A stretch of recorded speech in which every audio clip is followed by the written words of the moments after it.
The Power of Habit, Why We Do What We Do in Life and Business by Charles Duhigg is written around a simple but powerful idea. If we understand how habits work, we can change them. Habits, Duhigg says, are the choices we deliberately make at one time, but then stop thinking about and continue repeating them. Transformation comes when people as individuals and people inside companies focus on changing habits. Our review looks at the book's approach to individual change and organizational change. We start with the habits of individuals. It starts with the brain. Scientists say habits emerge because the brain constantly looks for ways to save effort. The brain will try to turn almost any routine into a habit because habits allow our minds to work less. An efficient brain allows you to stop thinking about basic behaviors, such as choosing your next meal, so you can devote mental energy to creativity and invention. How do habits form? Duhigg explains the habit loop. First is a cue, a trigger that tells your brain to go into automatic mode and which habit to deploy. Next is the routine, which can be physical or mental or emotional. Lastly is reward, which helps your brain figure out if this particular loop is worth remembering for the future. This is the habit loop. Over time, as this habit loop, cue, routine, reward, becomes more automatic and the cue and reward mesh, creating a strong sense of anticipation. Eventually, a habit comes forth and your brain stops working so hard. Craving feeds the habit loop.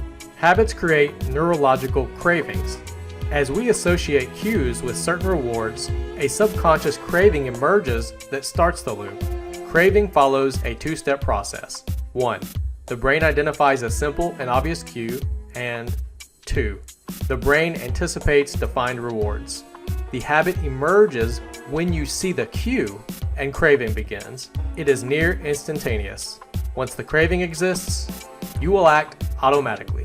Whether good habits or bad habits, the neurological process is the same. That's why breaking bad habits is so difficult. Your brain can't tell the difference between bad and good habits.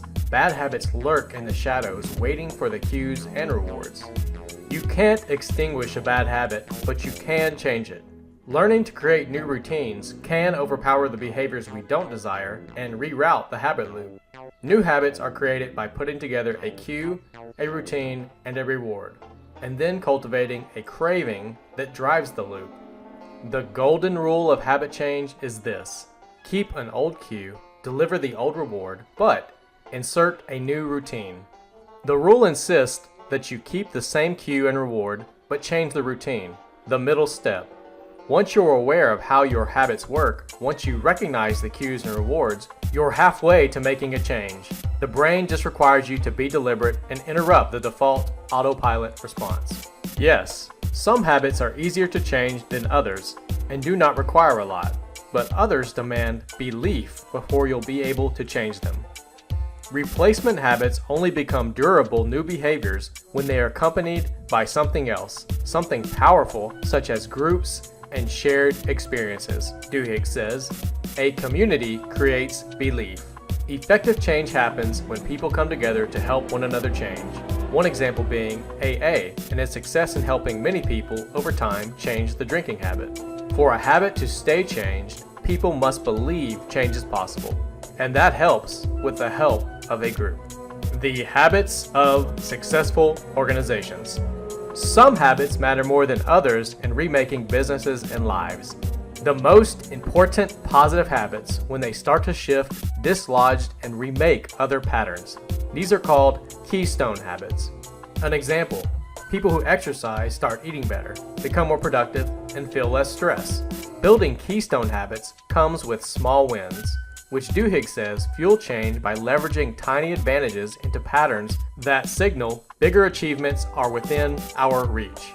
Keystone habits can create cultures that clarify the values of a company in the face of challenges. One example is a morning accountability check-in to ensure your team members have what they need to overcome obstacles. That keystone habit and regular two-way conversation become embedded in the organizational culture. Willpower is identified in studies as the single most important factor in individual success. The best way to strengthen willpower is to make a habit of it. Willpower is both a learnable skill and a muscle. Like the muscles in a body, it gets tired as it works harder, so there's less power left over for other things. That's why productivity experts recommend tackling the hardest tasks, or the most creative ones, first each day if you can. More tedious routine tasks can follow. To make willpower a habit, identify a behavior ahead of time and create a new routine for it. Let's say you've struggled with handling angry customers. Hearing an irate customer is the cue. You've been defensive and the interaction escalates. Decide on a fresh routine. A deep breath, a pause, some neutral statement such as, "I understand you are upset," or frustrated or angry. When the moment shows up that cues you, let the new routine occur. In an organizational setting, habits are either deliberately designed or created from a lack of forethought. Destructive habits take root when leaders avoid thinking about the culture and let it develop without guidance. Routines are the foundation of hundreds of unwritten rules that companies need to operate and reduce uncertainty. The most important benefit of routines is that they create truces between groups or individuals that may not get along within an organization. Routines allow workers to experiment with new ideas or, conversely, require permission at every step. Both types create organizational memory. For an organization to work, leaders must cultivate habits that create peace and make it absolutely clear who's in charge. However, watch for any such truce that may cause damage that outweighs the peace. A single priority, such as worker safety or customer service, may need to overshadow everything else, though it may be unpopular and threaten the balance of power. A company with dysfunctional habits can't turn around simply because a leader orders it. Good leaders seize a crisis to remake organizational habits. Crises are such valuable opportunities that a wise leader often prolongs a sense of emergency on purpose. Wise leaders seek out moments of crisis, or create the perception of crisis, and cultivate the sense that something must change, until everyone is finally ready to overhaul the patterns they live with each day. This has been our review of The Power of Habit by Charles Duhigg. We've given you some of the framework for how habits operate and how to change them. The book dives deeper into examples and the science you need to understand habit and transform yourself and your organization. Thanks for watching, and let us know what you think about this book review. Make my body go, make our bodies high.